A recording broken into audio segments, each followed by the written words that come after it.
同じアジアなのに、どうしてここまで違うのか。Waiting in line in China will drive you crazy. You should definitely come to Tokyo because it is shocking. And the first thing is going to shock you when you do come here to Tokyo. あるアメリカ人 YouTuber が、中国と日本にそれぞれ1年間実際に住んで体験した衝撃の違いが、今、世界中で大きな話題を呼んでいます。You'll see little kids pooping and peeing on the streets. So get ready for all kinds of stuff like that. So just be prepared for that and you'll be much better off. And speaking of those convenience stores, another thing that shocked me was the quality of the food and selection of stuff in the convenience stores here in Tokyo. And not just in Tokyo, but in Japan in general. It's amazing. そして彼がカメラの前で赤裸々に語ったリアルな証言は、まさに地獄と天国そのものでした。彼を絶望させた中国の過酷な現実と、その傷ついた心を癒した日本の奇跡とは一体、どのようなものだったのでしょうか。まずは彼が中国で直面し体験したこわるべき日常からご覧ください。Tons of people here. There's 1.5 billion people in China. And so, like imagine, if you're in the US, there's 5 Chinese people for every 1 American. So imagine everywhere you go in the US, there's 5 people instead of 1 person. So it does get a little crowded. And with that, you're going to have some issues like getting bumped around, umbrellas bumping you in the head, all the sights when there's sun and stuff like that. 15億人という途方もない人口を抱える国。そこはどこへ行っても人にぶつかり、列に並ぶという概念すら存在しない弱肉強食の世界でした。電車に乗る時でさえ、常に激しい奪い合いが待ち受けています。Also, the thing is, waiting in line in China will drive you crazy because there's no lines. It's just a bum rush, mad rush for whether it's the train, the metro, or whatever. So that's going to be really annoying. I've known a lot of people have been really upset by that. So just be prepared for it. No line existence, just a mad rush for the door. Also, one of the things with all the people is there's a lot of spitting. So get ready for all kinds of stuff like that. So just be prepared for that and you'll be much better off. さらに衝撃的なのは公衆衛生です。老若男女問わず道端で唾を吐き、トイレは和式で紙すらありません。路上で子供に用を足させる親の姿や、正体不明の奇妙な肉が売られる市場には、ただ言葉を失うばかりでした。How much people spit, and it's not just two, it's two. I mean, my son Caleb, I spit the other day. He's like, Daddy, you're not doing it right. You gotta do it. Two. Guys, people do spit, clear their throat, because you have so much air pollution and stuff like that, that you will be spitting too. So just be prepared to hear a lot of kind of things on the train, on the metro, in the streets, all kinds of stuff like that. Men, women, kids, pretty girls, all kinds of people. Biggest issue most people have is the toilets. First off, it's a squat to pot country, so it's a hole in the ground where you're going to go to the bathroom, standing or sitting or whatever you want. It's squatting. Okay. Also, when you go in the bathroom, you're going to step up to get into the toilet area. So be careful that you don't trip and fall in like some of my friends did here. Not a pleasant thing.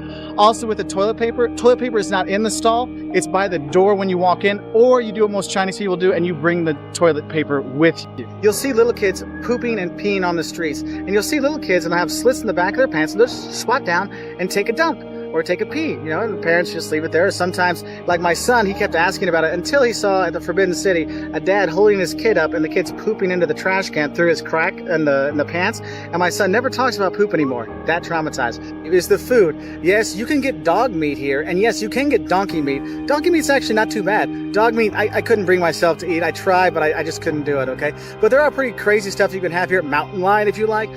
Turtle soup, or all kinds of things you can eat that you're not used to at home. Sometimes I order food and I'm like, I don't know what it is, and I don't want to know what it is. It just tastes good. I don't want to know, okay? そして、息苦しくなるほどの深刻な大気汚染と、歩行者を全く無視して突っ込んでくる危険な交通事情、買い物のたびに繰り返される疲れる値段交渉も含め、ここでの毎日はまさにサバイバルそのものでした。You're not going to like about coming to China is the bargaining. Everywhere you go for the souvenirs, the silk, the pearls, all these things, you're always bargaining. The first price they give you, never pay more than 50% of that first price, okay? You have to bargain things down, and it gets kind of annoying because I just want to get, a couple souvenirs. No, we got to bargain for 15 minutes, things like that. So that can get a bit annoying and take up a lot of time, and does get kind of frustrating when you're ready to just give me the price and I'll pay. Well, those prices they give you are very high, so always bargain down. Now, the first thing you're not going to like, it's the pollution and quality control. Now, I'm not going to lie to you. When you're in Beijing on a bad pollution day, you really shouldn't go outside. So make sure you get a mask to make sure you can breathe better. It's worth spending the money to get a good one. The ones they have here are fine, but bring the ones from home. You have a better chance of getting exactly what you want. And the other side of that is the quality control. I mean, there's good quality in China, but the quality control mechanisms aren't really there, so that's where you might have problems with the food, with the water. You do not want to drink the tap water when you're here. Don't drink the ice either, or eat the ice either. So that's the first thing you're not going to like, the pollution and the quality control issue. Traffic goes all the time. Cars going each way, buses and rickshaws and bikes and people and all kinds of stuff. You have to look the entire time when you're crossing. If you don't know how to cross the street, get with a group of Chinese people and wait for them to cross and follow them. And while you go, keep looking, because the cars and the buses, they won't stop for you. They'll hit you. Okay, so you really got to pay attention. So sometimes you stop in the middle and you like weave your way through. So be ready for that. So that'll kind of shock you when you're here. しかし、隣国の日本、東京へ降り立つと、そこには別世界が広がっていました。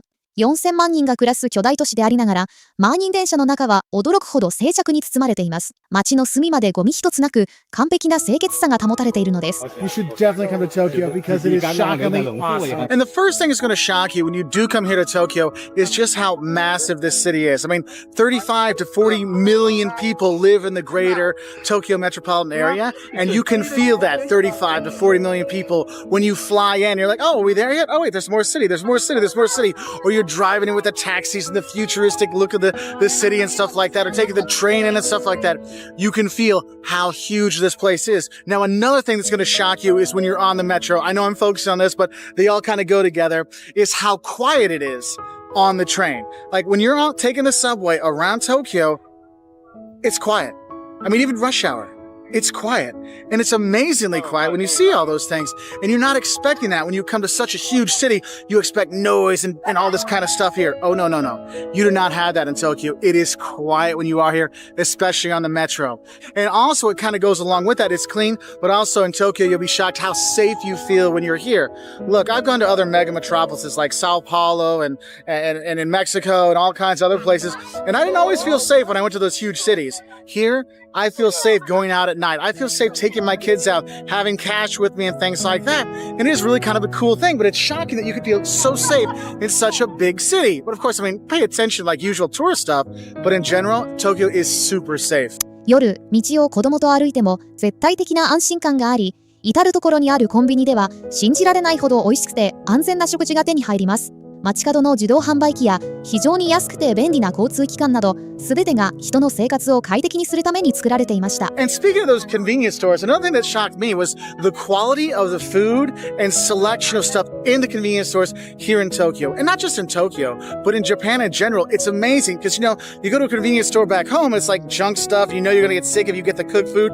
Oh, no, no. Here, the sushi is actually pretty good. There's hot buns and there's hot drinks and cold drinks, but there's actually prepared food stuff that's there. And the thing is, if you want, you can get a packaged soft-boiled egg, individually packaged. The convenience stores are actually super convenient. And since they have the ATMs, and also for you tourists, that's going to be your probably go-to place for breakfast because it's open 24 hours. And another thing that kind of goes along with that when you come or how much you're going to be shocked is how clean this city is. I mean, I wish my town of 150,000 people were as clean as this 40 million people metropolis.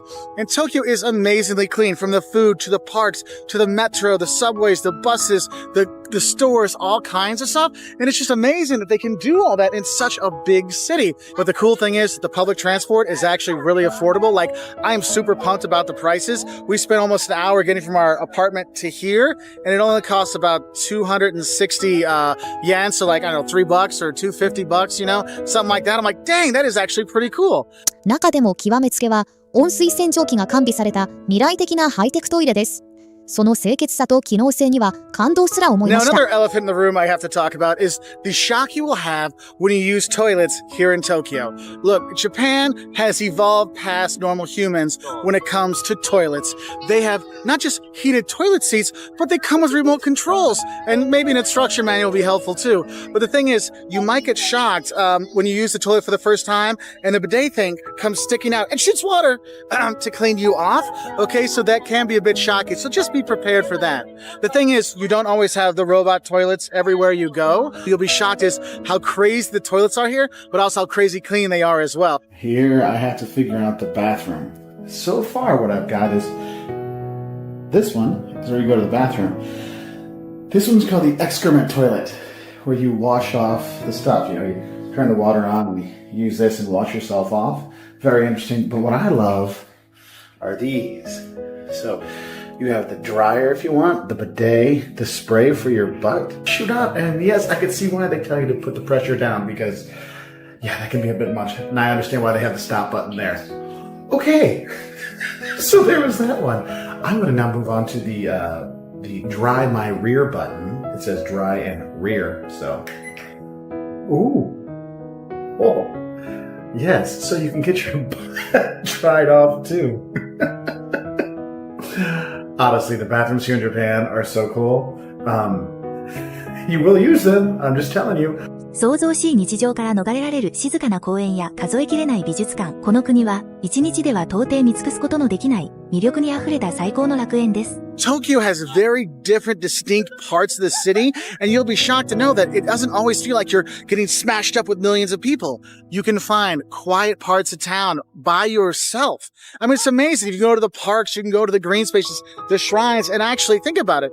This is a holiday today. You think this place would be packed, and it is quite busy, but you don't feel like you're smashed. So it's really kind of crazy that it can be so big, yet can feel so small at the same time. When you actually do come here, is how many sights there are to see in Tokyo. Yes, a town of this size, of course you're going to have tons of sights, but the museums here, there's such an eclectic mix of museums. If you want a drum museum, they have that. If you want one with Hello Kitty, they have that. If you want my personal favorite, the Tokyo National Museum, that is one you have to go to, or the Tokyo Edo Tokyo Museum, to see the history of the city, the modern art museum, the science museums that are here. There's multiple science museums. Going out to the island and checking out the futuristic city that's there. There's so many cool things to check out here that you can't do Tokyo in one day. And that's what shocks tourists. They think, oh, I could come for 5 or 6 days. I'll see this city. No, you can't. You'll be shocked how much more there is to see than you can see in 1 week when you are here. So you will definitely come back.